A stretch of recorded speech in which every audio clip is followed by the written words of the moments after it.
Hey, what's up, my fellow antennas? Can I call you guys that? Okay, because I'm going to. Today we've got our first interview episode with Case Kenny, who is the creator of New Mindset Who Dis podcast and 60 Day Journal.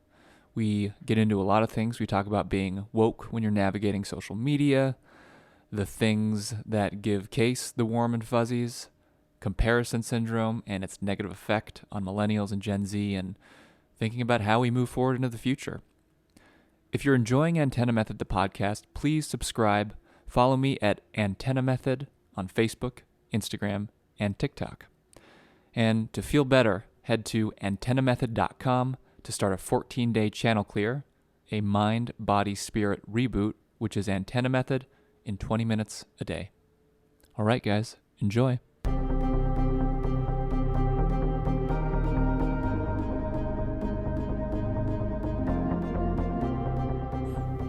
All right, welcome to Antenna Method, the podcast that's all about making small, impactful changes to your daily routine to feel better. With me today, I've got Case Kenny, the man, the myth, the mind behind New Mindset Who Dis. Case, how are you doing today? I like that intro. I'm fantastic, man. How are you doing? I'm great. So I want to kind of start the podcast out on the micro level and go up to the macro level in terms of asking questions and getting to understand, the things that drive you, the things that inspire you, your story and all that. And because Antenna Method is about small, impactful changes, I kind of want to start there and ask you, what did you do today? I did a lot today, man. I released a new podcast this morning, so I spent a bunch of time promoted that. It's snowing in Chicago. I had to go out and take a pic for Instagram, so I trenched outside in the snow and got that done. I worked out. I recorded some music. I did a bunch of outreach to some artists I'm trying to work with. Did a bunch of random business stuff, customer service for my business. To be honest, I haven't really taken time for me today. Worked out, but it was kind of one of those workouts where I was like on my phone too, because it was like a midday workout, so it wasn't great. So I've been going for 10 hours so far, but it's been rewarding. I love it. Yeah, that's that's impressive.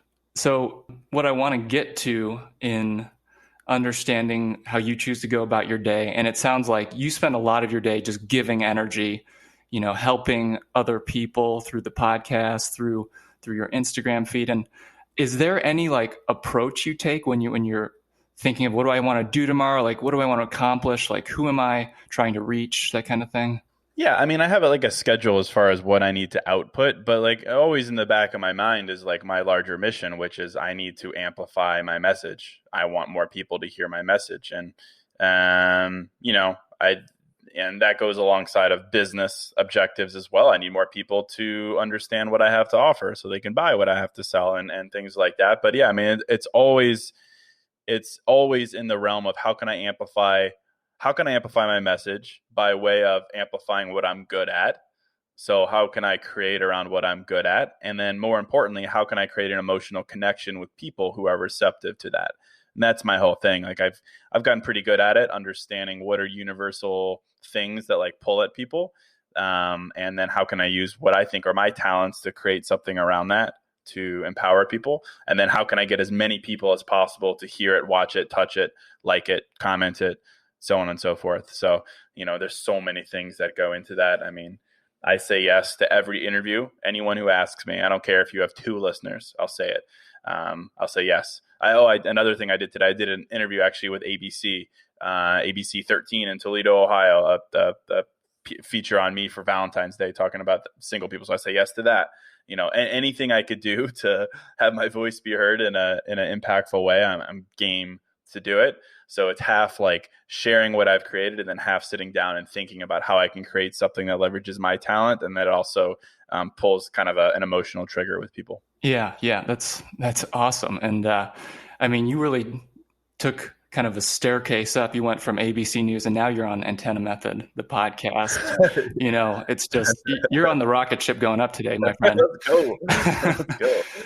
Let's go. So forget local news, forget national news. We're on Antenna Method. Antenna Method. Exactly. We're broadcasting universally. Yeah, that's right. We're in the universe, the galaxy. The galaxy. Who needs? Yeah. So I want to dig into, you talked about your message and sharing your message. Tell me, how did you come to understand internally what that message you had to share with the world was, and how has it developed over time from your 20s to your early 30s? Yeah. I'm still kind of harrowing in on what exactly the message is, because I talk about a lot of different things. Lately, a lot about dating, because people say my perspective is helpful, but I never thought I'd be the dating guy. So I think like what I've realized and what my message has broadly become, it's a message of never, whether it's dating or business or just general personal confidence, self-esteem, worth, value, is never putting yourself in a corner because you think you haven't found the right way to do something. Like I have this whole like soundbite that I always say, it's kind of like my thing. It's that there's no right way to do something in life.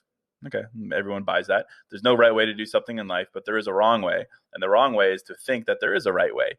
And I'm just like really big on this idea, because I feel like a lot of our mental health is a strong word, but a lot of our anxiety, a lot of our frustration, a lot of our self-doubt, self-guilt comes from thinking that someone else who has something that you don't have, that they found the right way and that you don't have the right way.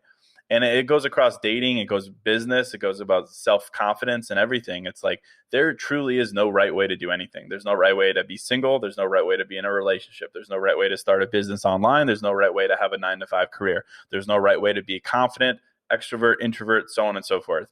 And I think it's just an empowering truth to realize that there's no right way. Someone who found their stride wasn't because they finally stumbled upon the right way blueprint. They just figured it out. They figured out what was right for them. And so I'm really big on this idea of like encouraging people to find their own truth on what is right for them. Because I used to have this, I always used to think that, a confident person is this, that, and the other. And I kind of lacked from confidence. I was always trying to emulate, and I felt really bad when I wasn't that way. And I was like, man, I've got to be like that dude. And I'm not like that dude, but I have so much confidence now. And it's because I leaned into this truth. And same with business. Like if I would have told myself 5 years ago when we were working on our things together that I would eventually pivot and make a living from sharing my feelings online, which is literally what I do, I thought I'd be crazy. That's not the right way. That is not the right way. I would have laughed at myself. So anyway, I've proven this a lot. And I think my message of mindfulness is one of self-awareness to the level that there's no right way to do something in life. And we need to stop thinking that there is, because that puts us in a corner and it exacerbates all those feelings of anxiety and overwhelm and falling behind. And we just need to take it off the table.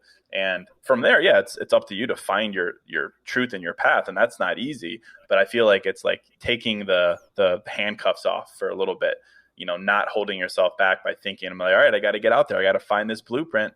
I got to find the career blueprint. I got to find the self-confidence blueprint. It's like, it doesn't exist and you don't need it. Like you can create your own. So long-winded answer, but like, I'm really passionate about that idea. Yeah. That's really powerful. And I've felt that in my life, and it seems to be kind of an epidemic among millennials and now Gen Z, of all these people feeling that angst and anxiety, like they're missing out. And so I want to ask your thoughts on like, how as a society do we move forward into the future and get rid of that for, future generations to come? Yeah, that's a good question. I don't know. I'm very I feel a lot of people are like very anti-social media in that sense. They're like, social media is the problem. It's like, it's unrealistic and, it's toxic and all these things. And I'm always like, yeah, I agree for sure. It's like, it's not real life. It's very fake. People are not real. People are disingenuous. People are liars. And if you're not woke about yourself, you're going to fall into that, and it's going to make things a lot worse. So, okay, yeah, maybe the answer is to stop tuning into social media like that. I don't think that's an answer. That's like kind of like a cop out. That's like being like, I am not aware enough and centered enough to realize that this isn't real life. To me, I don't really like that answer. I've always kind of been at odds with the people who are talking about like, social media being the problem. I think it's part of the problem, but I think the answer always lies within you. Like you can be inspired by something and leave it at that.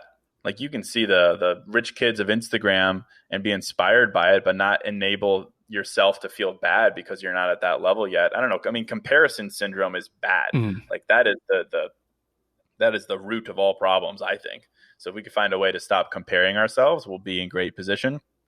But we're human, so we're not going to start doing that. So I think the antidote is realizing that it's okay to compare, but realize that their version of right might not be your version of right. And that doesn't mean that you're out of luck. It just means you got to find another one. Mm-hmm. So I don't know. I don't have a great answer, but I think about things like that a lot. Yeah.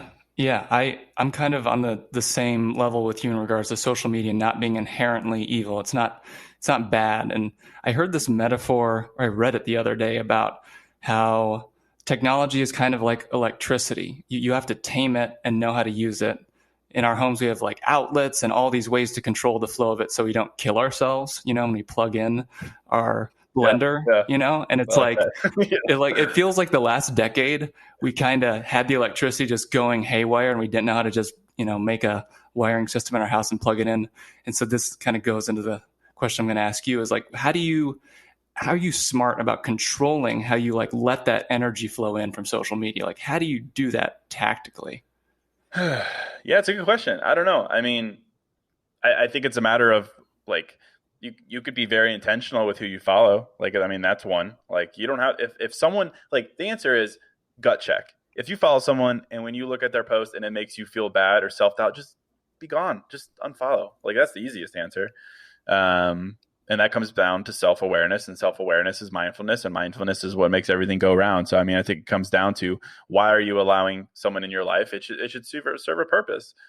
It's either a friend or it's someone that is, there to inspire in some way or motivate in some way. And if someone doesn't inspire or motivate or make you think, then, I feel like it's detracting and not, adding to your life. So you just have to make that call for yourself. I mean, I think everyone is different, but it comes down to honesty. You got to be honest with yourself. If you're not honest with yourself, you're operating in this gray of life. That's what I talk a lot about. I think everything that I talk about is this idea of getting yourself out of the gray of life. The gray of life is where you're operating ambiguously. You're not saying yes, you're not saying no. You're just kind of doing things on autopilot because it's what you're supposed to do, what you think you're supposed to do, or what you're told you're supposed to do. But you got to make decisions to get out of that. If that means shutting off your Instagram account, so be it. If it means, moving cities, quitting jobs, breaking up with someone, whatever, I think you just got to get out of that zone where you're not making decisions. Because when you're not making decisions, I mean, I find it hard to believe that you're growing. So, I mean, I think that's a gut check. Is like, when was the last time you made a decision? Like a decision that was kind of tough or uncomfortable, or where you really came down to needing to decide between yin and yang, left or right, and you made that decision.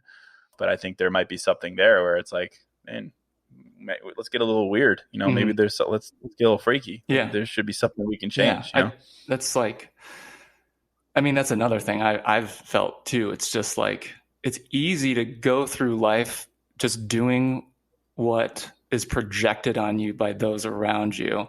And it feels even harder than ever to get out of that. It's almost like the Walking Dead, the walking zombie kind of mindset. Yeah. And it feels like you're really tapping into like not little, but like powerful, simple ways to start reversing that and taking the power back, like empowering yourself. And I'd love to hear more about what for you are ways to empower yourself to start making those decisions and start feeling like you can take control. Yeah, well, I mean, it's tough because I get a lot of fulfillment and empowerment through what I do, which inherently is creative. I get a lot of empowerment through that because what clearer measurement of your impact is creating something from scratch and then having tens of thousands, millions of people listen to it, buy it, and be like, yo, that was cool. Like, okay, so I understand that like my worldview is a little skewed, and I don't have the exact, again, blueprint for everyone, but I think everyone has the ability to create something in their life. I really do. Whether that's like I mean, and if let's say you got to scrape the bottom of the barrel and you're like, I am not good at anything. I have no interest, yada, yada. Okay, well, do you have a job? Yeah, you have a job. Okay, well, what in that career? Is there something that you could do, something that you can create? Like, there's got to be something that can show yourself that you can create something from zero. I think it just reminds you that you have more control over your life than you think. Not everyone wants to create a business, so that's not doable. Not everyone wants to create an Instagram account, create a book, write a book, do whatever. Not everyone's a great athlete, and so on and so forth. So I think it comes down to creating something, and doing it for other people. I think that's the biggest thing. It's like everyone has the ability to help other people, and it's really cheesy to say give back and whatever. But like, what greater measure of your power is there than measurably improving someone else's life, someone else that you don't know, someone else that might not deserve it, someone else that is whatever. So I think there's a lot of different ways. I haven't really thought of that question in a while, but I think it comes down to creating something that is derived from your ability or your perspective or your own experiences. I think everyone has the opportunity to do that, and sometimes we discount what we have to offer when we're like, well, I don't have a talent. I was like, well, you need a talent. Do you have perspective? Do you have 2 eyes, 2 ears? Like, have you lived life? You've probably got something. So that's my take. Yeah. I think a lot of people put themselves kind of in a corner from the start just because they never had someone tell them, like, you can do this, you can create this. Like, it's okay, even if you're not some world famous musician, athlete, actor, whatever, like, to just make your own little thing. And in a weird way, it seems like that's kind of where social media and smartphones are positive. They've taken us to this place where they give you the creative tools in the palm of your hand, so you can tap into that. A question, and it's kind of more of a simple question, but what would you say is the last thing that kind of gave you like that warm fuzzy inside? Maybe it wasn't anything like over the top, but you just got that like good vibes inside, basically. Man, I'm good vibes inside 24/7, man. That's how I live my life. But honestly, I think, one of like the most powerful things in my life is music.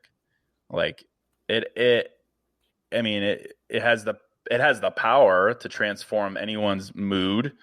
It has the power to transform your sense of optimism in life. It has those, esoteric abilities. But for me, it's like everything I do, anything creative, anything emotional, I do to music. Like music just draws it out of me, and I always feel the warm and fuzzies inside.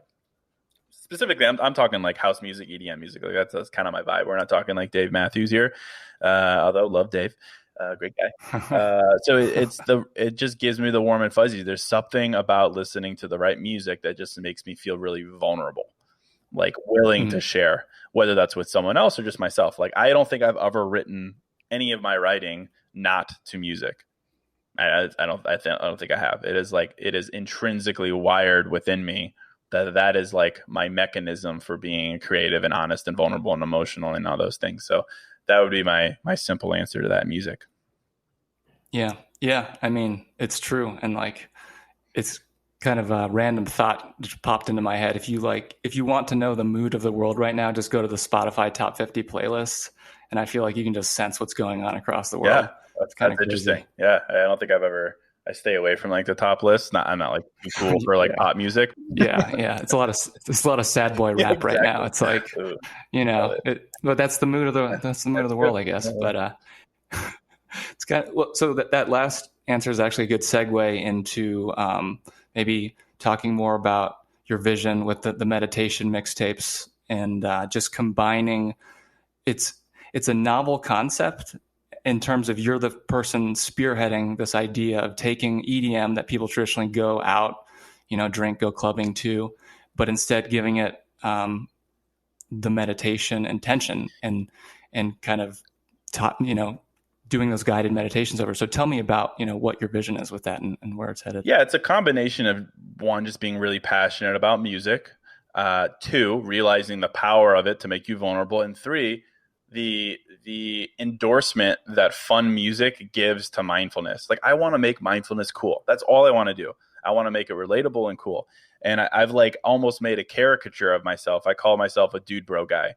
Anytime I'm on a big podcast, or even when I'm on TV, like they'll introduce me as Case Kenny, a guy who likes to lift weights and share his feelings. And that's kind of like a little poke at me, but it is very true. And I keep it because that's what I'm about. I'm not some guru, I'm not some expert. And people don't want that anymore. People don't want a guru, expert, extraordinaire teaching them about mindfulness. They want an average person to show you how it's impactful in an average person's life. So the whole idea of music is making mindfulness more approachable and cooler and more lean forward and more active. It's like the contrast is traditional meditation. Meditation's become very cool. It's become very chic and in vogue, right? People, calm headspace, lots of celebrity endorsements. People are into it. It doesn't work for everyone. Not everyone has the ability to sit down, clear their head, and actually get impact from it. I'm one of those people. I'm pretty ADD. I can't sit down and just like do it. It doesn't work for me. If I give it enough, it will, but it doesn't come naturally to me. It feels forced. But to my point, when I listen to the right music, it's like nothing forced. It just, my vulnerabilities pour out of me. And I discovered, music and mindfulness together. Like one day, literally, I was listening to one of my tracks on Spotify on one tab. And then I was trying to find a clip of my own podcast because I was trying to create something promotional. And they ended up playing at the same time. I had two tabs open and I couldn't figure out where it was. So I couldn't close it. And it just happened to play at the right moment where it was like a transition in the track. My voice was over and then the track rose back up and I was like, yo, that's freaking awesome. It's like that was perfect. So anyway, it kind of just light bulb moment. And I started teaming up with these artists and DJs and it's gotten bigger and bigger and bigger. I had a call with Kygo's team the other day. Like they're in, like we're going to make it happen.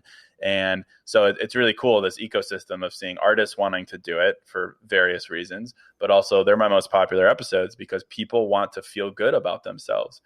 And upbeat dance music, house music, EDM, whatever you want to call it, combined with my perspective or anyone's perspective, really, I suppose, it's like it creates this really cool medium where you're feeling, I call it, you're energized, but you're also at peace. Energized and at peace. Awesome. Yeah. I mean, I totally like the whole sitting down and meditating silently. It's like there is a point where the inner, if it's too quiet, you can hear some bad shit. Yeah. Some bad exactly. shit. Exactly.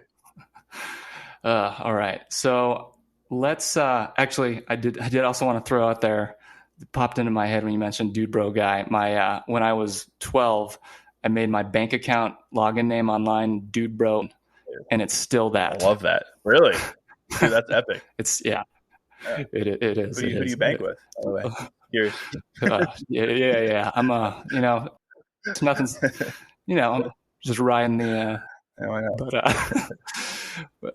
Okay, so let me kind of close out the interview looking into the future. I'm going to ask maybe like a little less typical question, but maybe it'll draw an interesting answer. So if you were to throw out 3 words that kind of point to what the next 5 years for you're getting at, like what 3 words would you throw out? Yeah, love it. Okay, I would say I'll just vomit them out. I would say impact, empathy, and grace. That's what I would say. Yeah. Those are the thing about those words. No, they're like, those are powerful words too. Words. Like, those are cliche words. Yeah. That's the problem with powerful words these days, though, is that they've gotten cliched by all these Instagram accounts that are trying to build their following. So it's like they're powerful, but they get lost in the noise because people who don't really understand what they mean throw them out there. But that's all. Yeah. I mean, for me, it's like, to succinctly put a stamp on those, it's like I want to make more impact in the world. And that's both financially. It's like I love making money. I want to make more money. I want to grow my business, but I also want to reach as many people as humanly possible. So there's a yin and yang there. Empathy. I think the only way to be successful in life is to practice radical empathy. Like you have to know, you have to be able to do that. Otherwise, I think you're gonna become very closed off, and 2, you're not going to engage with the world to the extent that you're capable of. And then grace is big for me. That's a personal one. Grace is the idea of self-forgiveness. Like I want to practice grace towards myself and being forgiving when I don't hit those goals, or when I do hit speed bumps, whether in business or life or relationships. I want to practice that. And they all kind of flow together. Yeah. I'm literally speechless, Case. Got you good.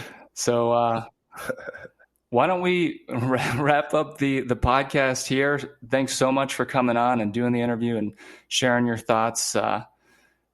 It's been awesome, and look forward to, we'll see if there's any collabs in the future. Who knows? Absolutely, man. I appreciate you. Thanks for having me on. All right. Thanks a lot, Case. Take her easy.